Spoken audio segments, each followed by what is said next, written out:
So today we're talking about children telling lies.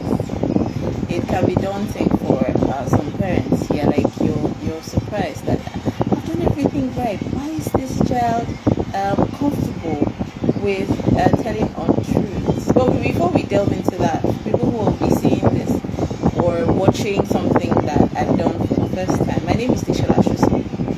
I'm family life practitioner with a particular interest in parenting, right? I've had an interesting parenting journey with my husband, and it's been interesting. Okay, some days are better than others. Sometimes you are shocked and surprised by the kinds of things that you experience, what your children do, what they try out. And my parenting experience, being parented, made me interested in this, and I've taken an interest in the journey of parenthood and how we can make it a little bit more successful, how it's possible for it to be easier, right? It's a burden, right? It's a burden, it's a heavy responsibility, and it should not be taken lightly under any circumstance. But let me just take this volume away because I'm about to start dancing, right? And we're not dancing, right? At least not yet. So, yes, I was saying that I believe that it is possible for parenting to be easier, to be able to communicate with your child better, and to build that relationship, which parenting is. Parenting is a relationship with your child. It's a lot of things. It's a relationship, it's mentorship, it's discipleship, it's a stewardship, right? It's a huge responsibility. And I think that it is possible to leverage information, to leverage the study of behavior, to leverage research. Hi, Shil, thank you for joining. To leverage research, to leverage available information, right? To make it easier, make it more successful, make it less of a hassle, right? And at the end of the day, the results are the children, the finished work are the children. So the report card is the life that you turn out, right? At the end of all your effort as a parent. So I believe it's possible, and that's what I try to do in my work. I try to help parents navigate these waters, navigate the confusing parts, and learning about parenting has helped me as a parent, right? I'm more disposed to reason now. I'm now calm. It's not all the time. But because I have knowledge at the back of my mind, I can choose if I want to change it for the children. It's intentional, right? It's not a reaction. More often, I'm getting better at managing my self and managing my responses to my children and what they do. So that's why I do what I do. I'm here to help. Right? I'm here to help. So if you need me to help you out, let me know. So today we're talking about children telling lies, and it's amazing that first of all, let me explain, or let me mention, if you didn't notice, that saying that my child tells lies, help my child tells lies, is intentional. I am deliberately not calling that child a liar, because framing is everything. Labeling has never helped anybody, and it's counterproductive to the results that you're trying to get. If you look at the child that you're hoping stops lying and you label them a liar, right? And then you're saying to the child's face that you're a liar. So why should the child behave differently, right? So you want to separate the behavior from the person. And I like to say that if your goal is a change in behavior, then you should be willing to do what is necessary to get the outcome that you want. So if the outcome that you're looking for is a changed behavior, then let go of labeling, because it will not help you. It puts your mind in a non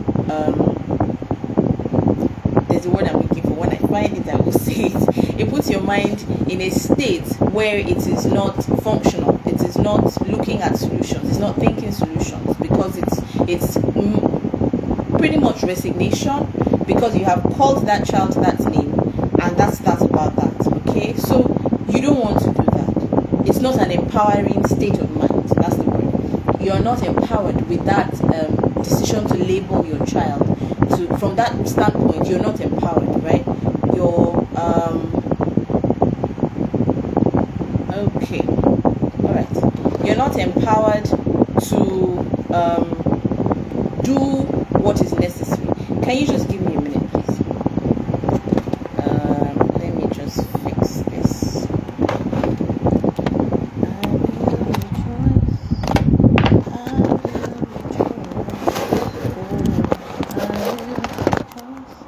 Okay.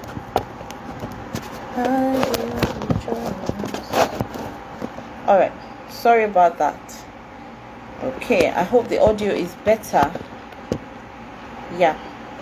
I hope the audio is better now. All right, let's carry on with our conversation. Thank you for that feedback. I hope it's better. All right, yes. Fantastic feedback. Perfect. All right, so don't label.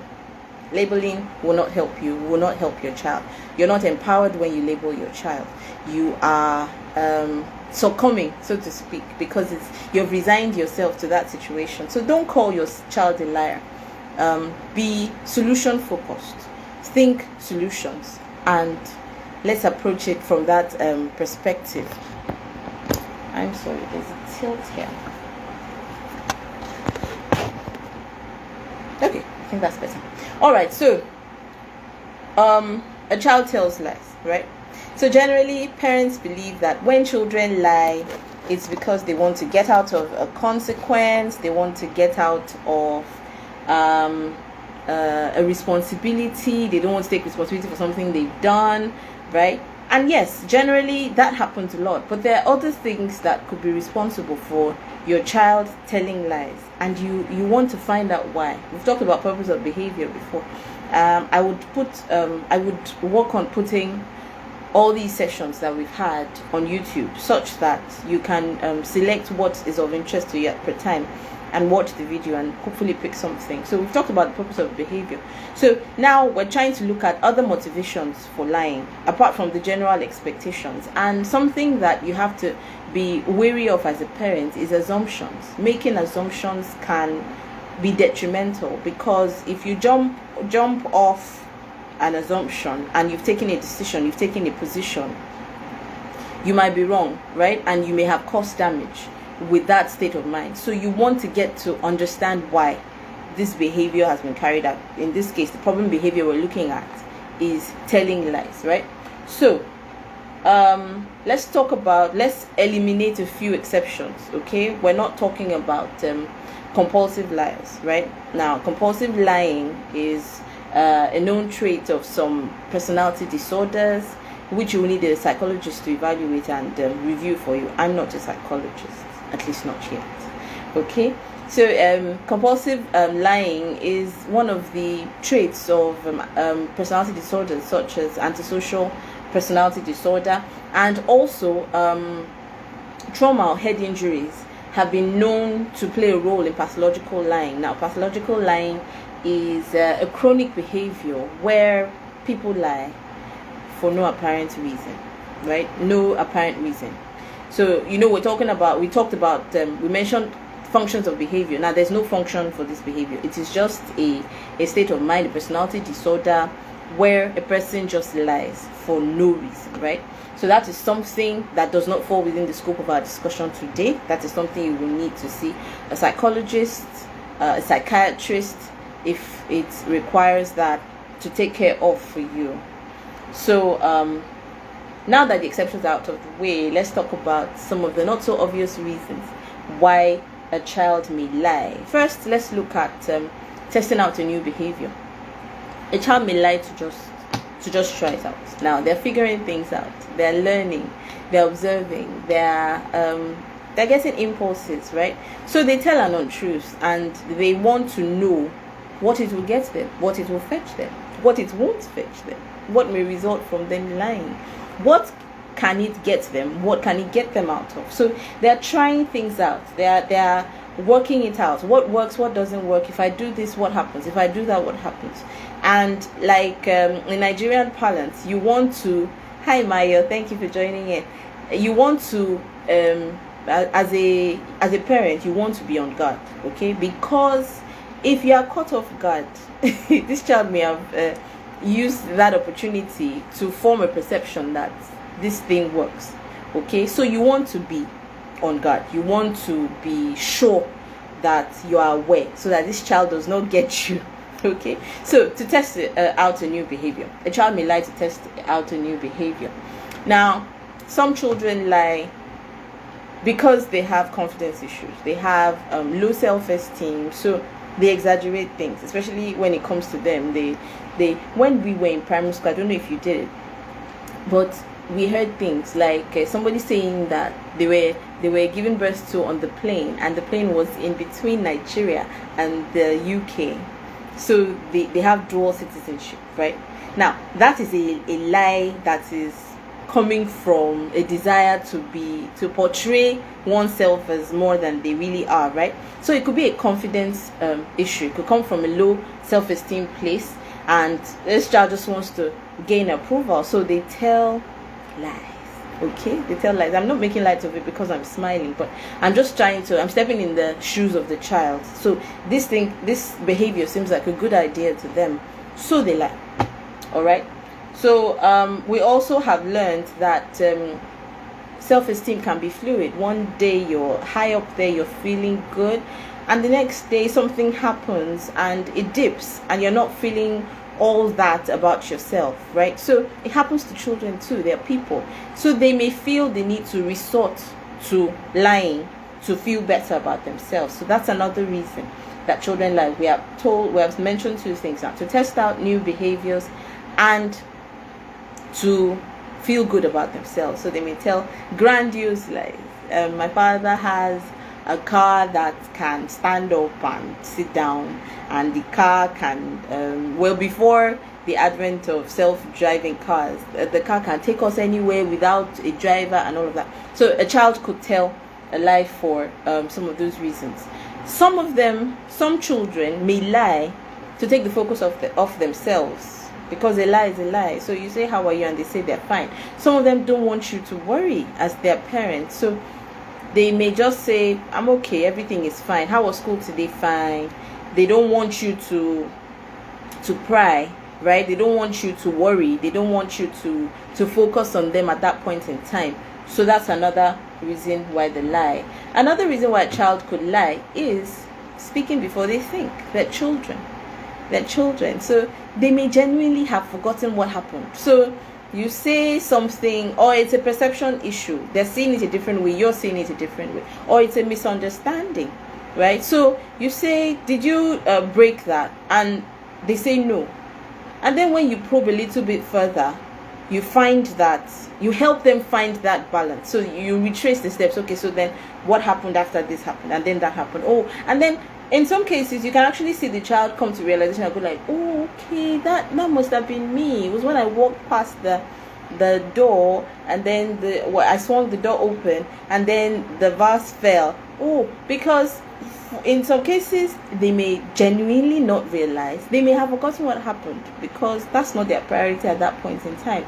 So that's another reason why a child may lie. So you give them an opportunity to change their story. You help them find the truth, right? You just guide them in that direction until they're able to tell the truth. But like I said, if you make assumptions more often than you listen and probe and ask questions, you would have flown off the handle, and this child has made a genuine mistake by breaking what it is that they broke, and then not telling you the truth because they didn't realize that they did it, right? So give them a chance to tell the truth, right? If a child doesn't make mistakes, who should?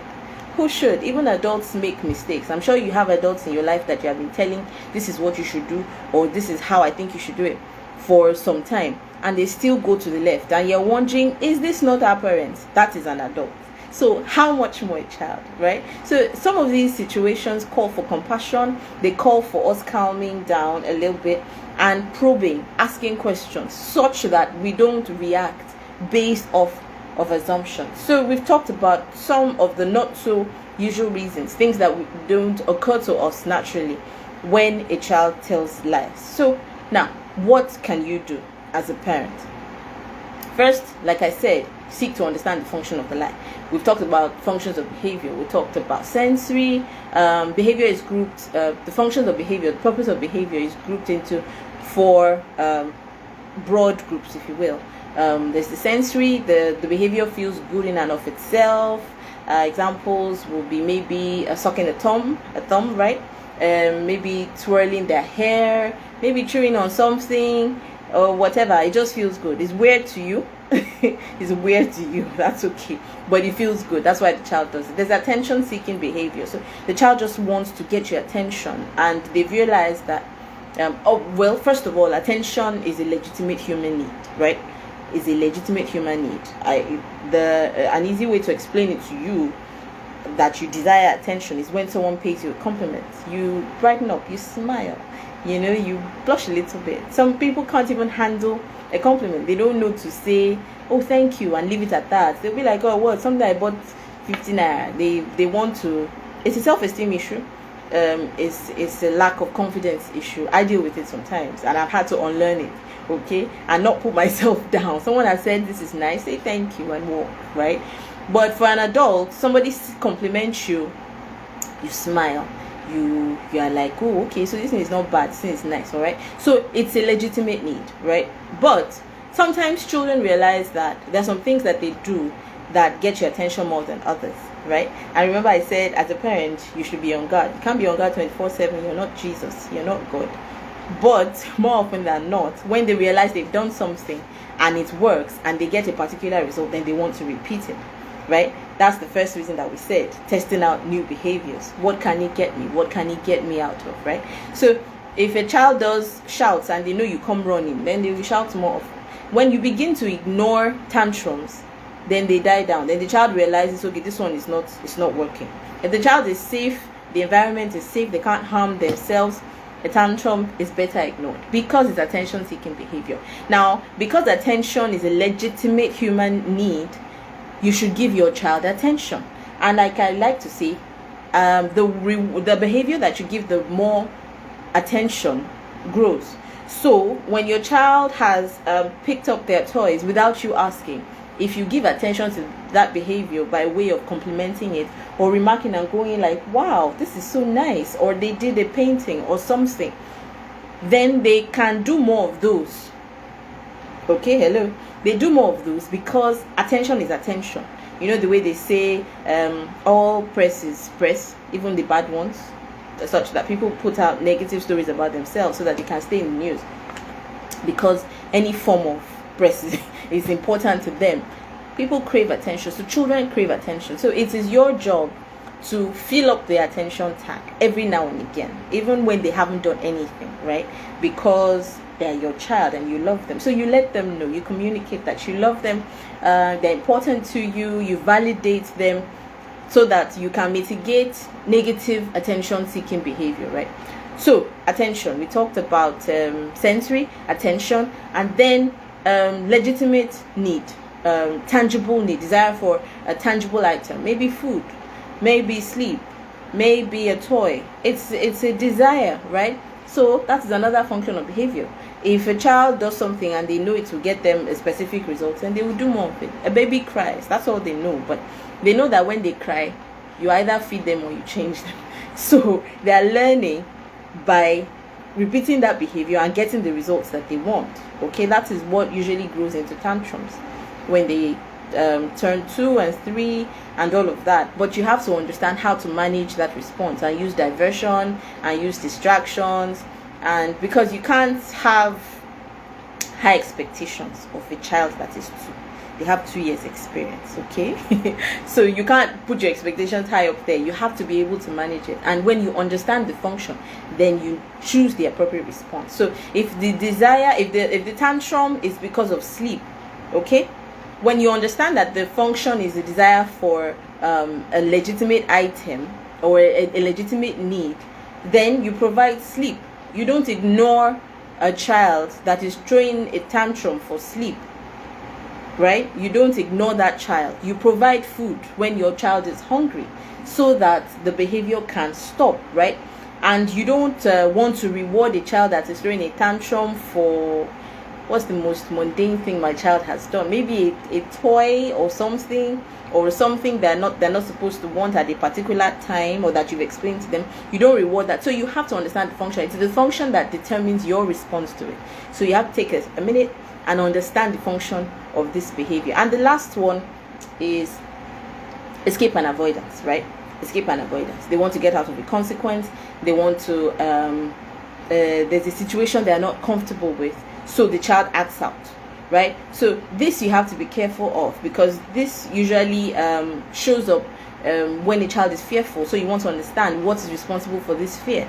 This child is trying to escape a situation. Why is this child afraid? I asked this child to go to so and so person's house, and they say they don't want to go, and then they act out, and you want to understand why. You want to be careful such that you're not exposing your child to a predator or somebody that hurts them or does something that they don't like and they don't care for. So yes, that is another reason for behavior. So what can you do as a parent? Taking time to explain all the 4 functions of behavior now. I'm taking we now go to what can you do. Like I said, first seek to clarify the function of the lie. Why did this child lie? Ask questions to gain clarity. As a practitioner, if I was approached with this, I would want to know what the circumstances of the lie was. Is it a new behavior? Is it regular? Is it something that the child does from time to time? I want to understand. I want to ask questions. I want to probe as much as I can so that I can understand. Now, the intervention will be determined by the function and then the severity of the behavior, right? So you want to know the function so that you can met out the appropriate intervention for it, for the this problem behavior, which is lying that we're discussing. So I'm going to discuss it in levels, right? So level 1 lie, usually attention seeking lies, like grandiose lies, like we said, exaggerating an event. Say your child comes home and let me use my child as an example. My older son has handwriting.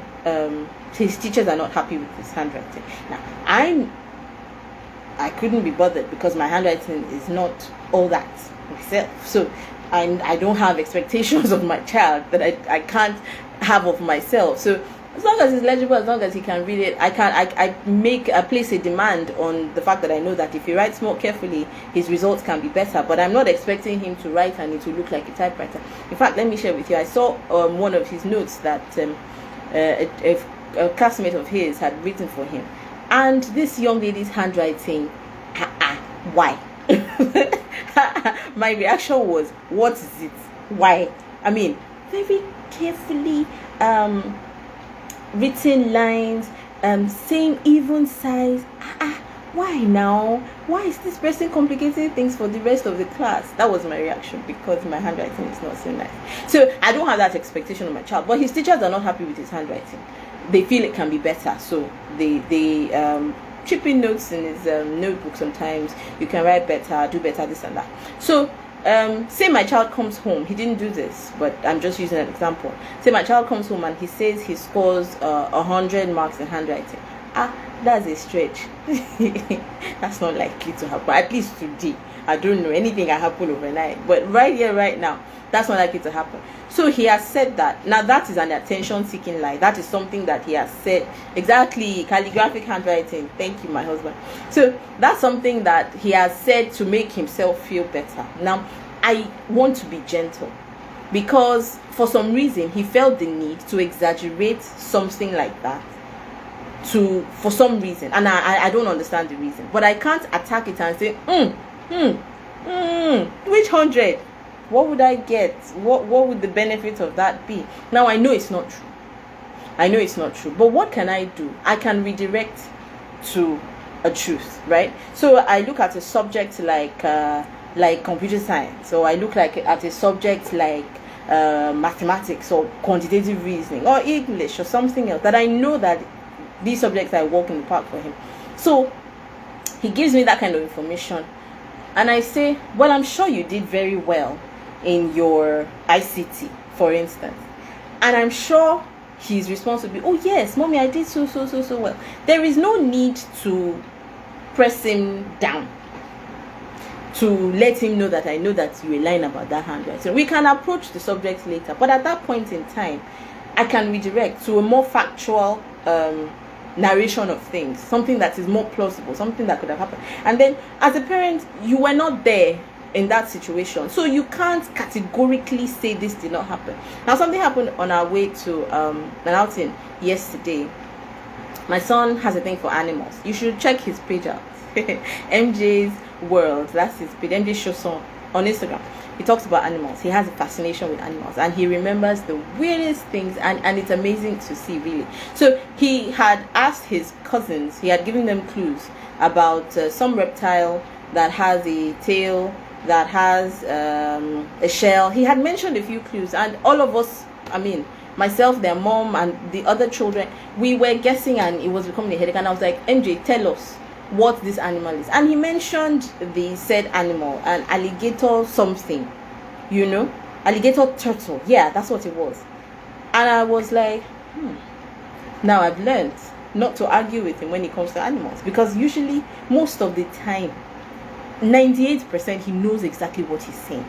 Okay, my knowledge of animals is limited compared to his. It's the fact it is negligible.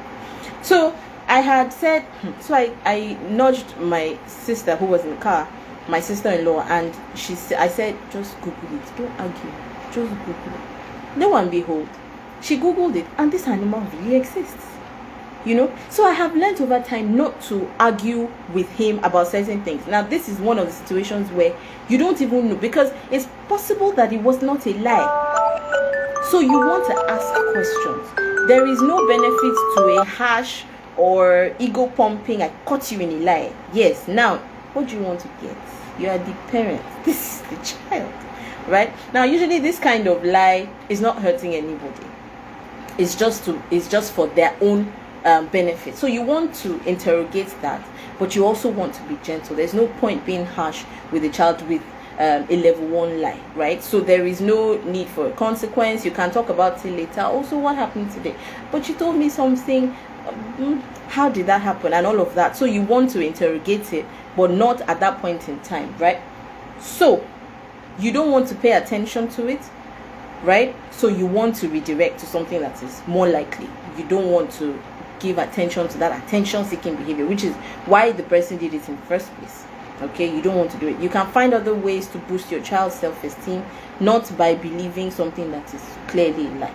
All right, so a level 2 lie. If you find out that telling tales is becoming a pattern, right, it's something that they do all the time, you may want to give the child an opportunity to begin again. So your child says something, excuse me, and it didn't happen quite like that. So you want to say something like, how about you start over and let's rebuild this thing. Tell me, how did it go down? Give him an opportunity to rephrase and adjust. Now,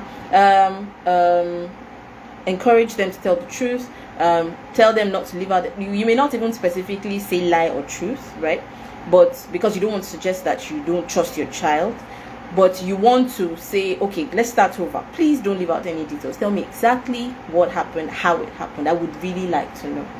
Now, some parents in this case may go ahead and tell the child, just tell them the truth, you won't get in trouble. You want to be careful with that, because they might actually get into trouble. If they instigated something, or they've done something that has hurt another person, then it has to be consequences. So you don't want to make promises until you have the full picture, right? Now, remember when I started, I mentioned that parenting is relationship. All of this will be easier if you have a solid relationship with your child, with a bond with your child that you can build all of this confusion and misunderstanding and figuring out on. So a solid relationship based on trust, love, respect, effective communication, all of that, they have to be in the works. They have to be the moving parts, the oiling of your relationship all those kind thoughts, kind words, even when they've done something wrong, how you approach it is important, because you have to build trust. Is when they trust you,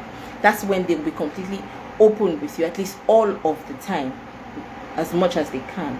Now, you can do all of these things and the child will still lie, but you can walk it back. You have an opportunity to walk it back. We're going to talk about how to prevent it in the first place, because I believe prevention is easier than tackling an already established habit. It's difficult to change habits, but if you can subliminally code your child, you can set them up to believe that it is okay and normal to tell the truth, so that the default setting is telling the truth, as against having to walk back a lie every now and then. So a level 2 lie, be careful how you make promises, but give them a chance to begin again.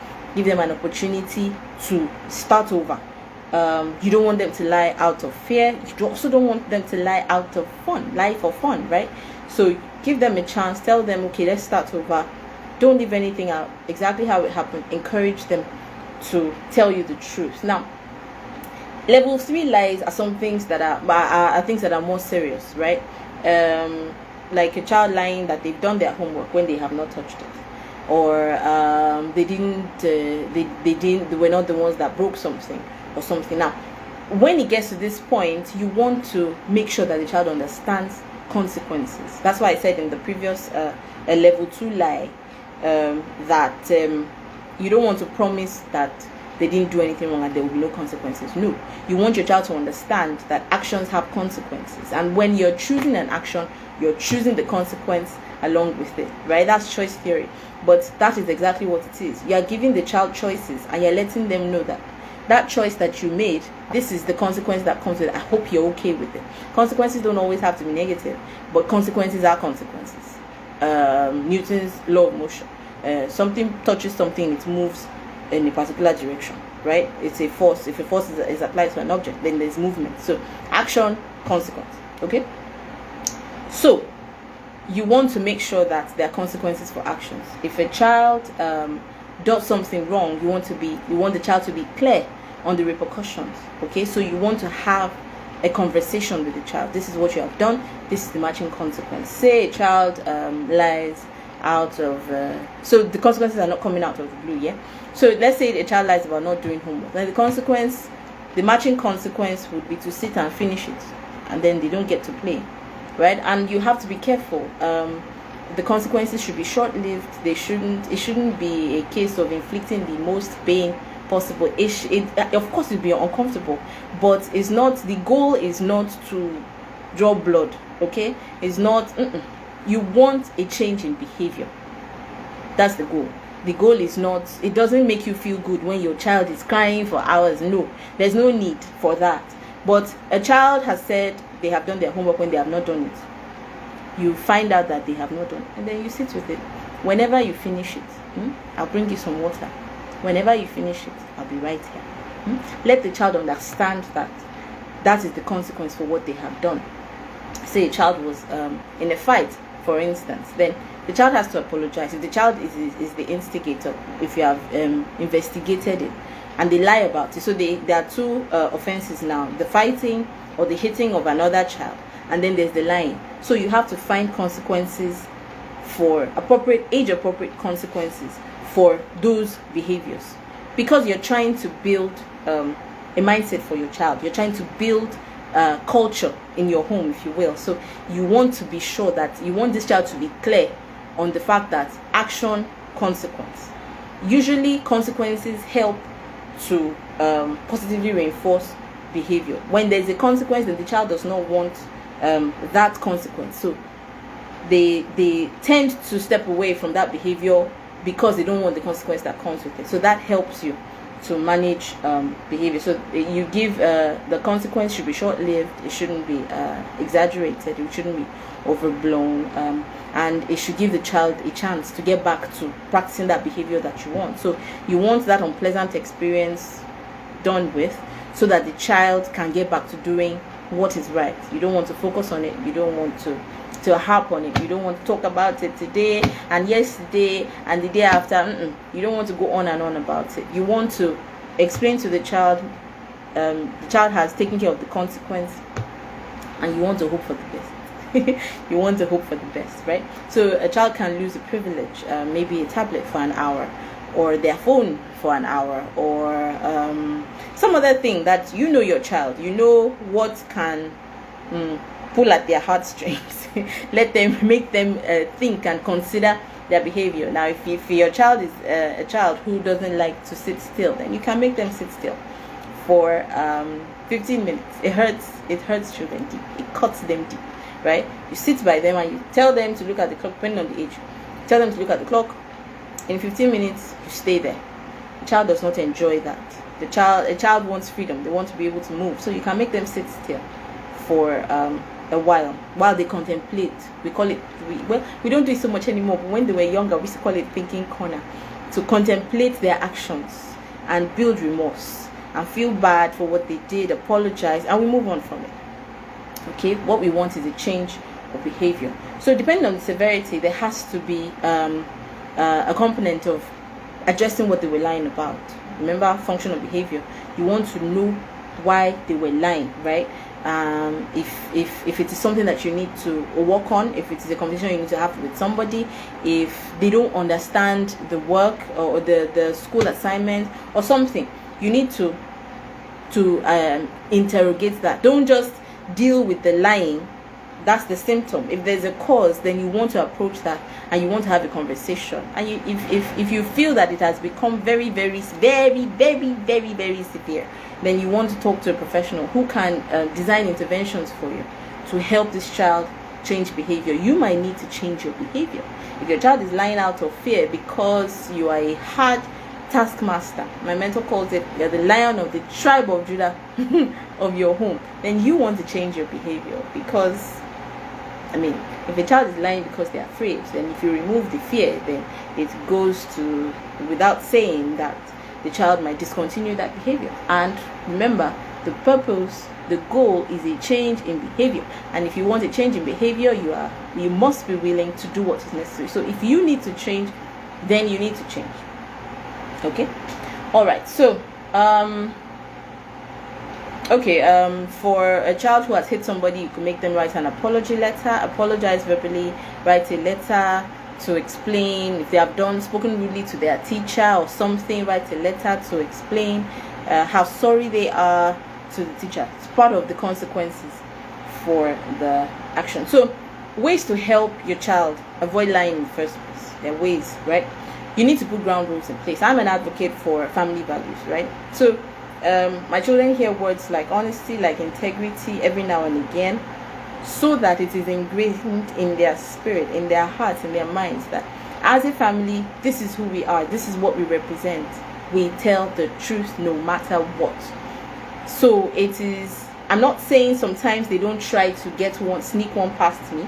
Like I said, they are trying out things. They are trying to see what works. They are trying to see what doesn't. But I have something to draw them back to. I can tell them, go and read the family values. Which one did you contravene? Which one are you stepping outside of? So having ground rules, having house rules, having family values is helpful, because it helps you set a standard. There's a framework. There's a direction. There are things that family members don't do contrary to those values.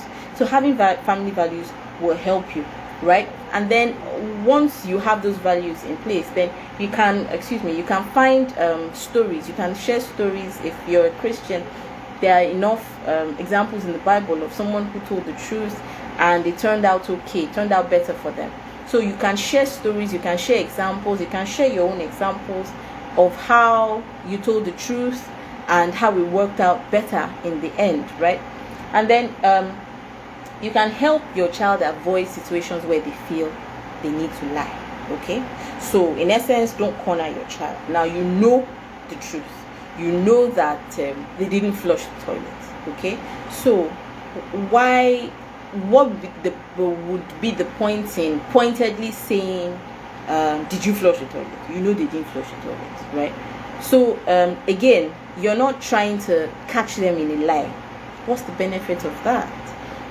So rather than say that, you can approach it by saying, so I know you didn't flush the toilet, so can you tell me why that's not a good idea?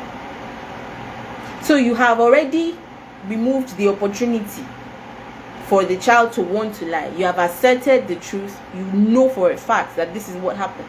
So you can just say, I know you didn't do this. Can we talk about why you could have done better, right?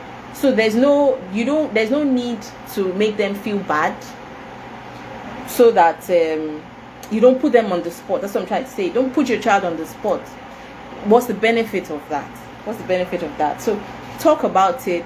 Tell them, once you know for a fact that's the truth, say it, and then have a conversation about it, so you can reinforce the need for them to do the right thing. Okay? And then you should praise your child for owning up to doing something wrong. If your child has broken something and they come to you, then you should acknowledge that behavior, reinforce it positively, and say that, thank you for owning up. I appreciate that you came to tell me the truth and you were upfront about it. You didn't wait for me to find out.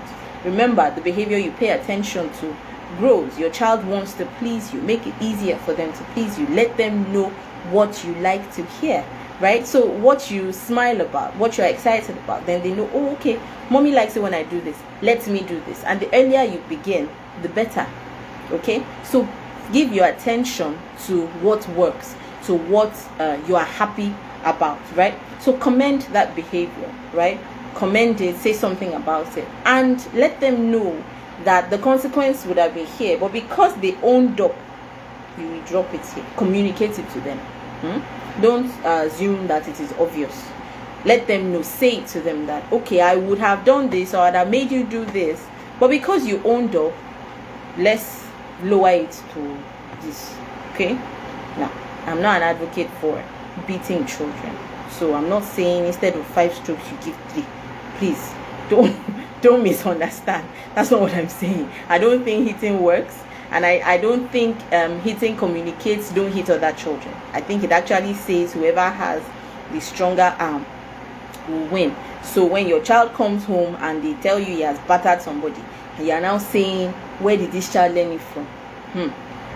You are the one that taught the child that it's okay under certain circumstances, it's okay to hit another person. So for me, it's not a discipline tool. It's not effective. It doesn't work. In fact, it's counterproductive, because you now want to help that child unlearn that behavior after you have solidified that behavior in the child. And it's challenging to change behavior, I'll be honest with you, but it is possible with the right interventions. So also, you need to be the role model. Be a role model for telling the truth. Tell the truth. Tell them the truth. Be careful of white lies. White lies. Be careful. Tell the truth. All that age-appropriate information, bring it down to their level, but be truthful about it. Be honest about it. Tell them the truth. That's the best you can do. Let them get used to hearing the truth from you. And you can also share situations where it was hard for you to tell the truth, but you did it anyway and everything worked out well. Also, you can use truth checks. If your child has been reported to you as having done something, give them a chance to tell you what actually happened. Take their word. Let them know you value their word, right? So ask them, so somebody said to us, but I would like to hear from you. I'd like to hear from you. So your child knows that you trust them. And then because of that idea that, oh, mommy or daddy takes what I say seriously enough to check with me before reacting, then I owe them telling them the truth. It will communicate that to them. The subliminal coding, it will communicate that, okay, they really want to hear from me, then let me tell them what happened. So ask, right? Especially when it is from a third party. Ask your child, okay, what happened? Tell me what happened. And if you feel like they are tending towards not, if you can sense it, that it's difficult for them to tell you the truth, give them time. Tell them, okay, I'm going to walk away for 10 minutes or 15 minutes. Come to me when you're ready to talk. So you have given the child some time to contemplate what they were about to tell you. And coupled with the fact that they realize that you want to hear from them, they're more likely to tell you the truth. Also, you can use the preamble method. Now, set them up to tell you the truth by reminding them that you love them and there's nothing they can do that can change that. I've also talked about perceptual code. I don't know if I've talked about it as a standalone topic, but I would check. If I haven't, then we would talk about it. Perceptual code for your child. Now, it is who they are regardless of what they do, right? It is your perception of them. It is a word that embodies who they are regardless of what they do, and nothing can change that. It's immutable, okay? Nothing can change that. So you want to remind them of that. And remember, we said relationship, so you have built up to that point, so you can remind them of deposits that you have made in the past, okay? Make those deposits today. A hug, a smile, a pat on the rub on the back, a kiss on the cheek, all of those go to communicate to your child that I'm with you, I stand with you no matter what. You can always come to me. So reminding them at this point, they're about to tell you something that you believe may have a bit of an issue here and there. Remind them, I love you no matter what, and there's nothing you can do that will change that. So remind them that they are not their behavior, they are not their mistakes. Everyone makes mistakes, and they can trust you. Remind them, right? And if they have made one, they can own up to it. They can tell you.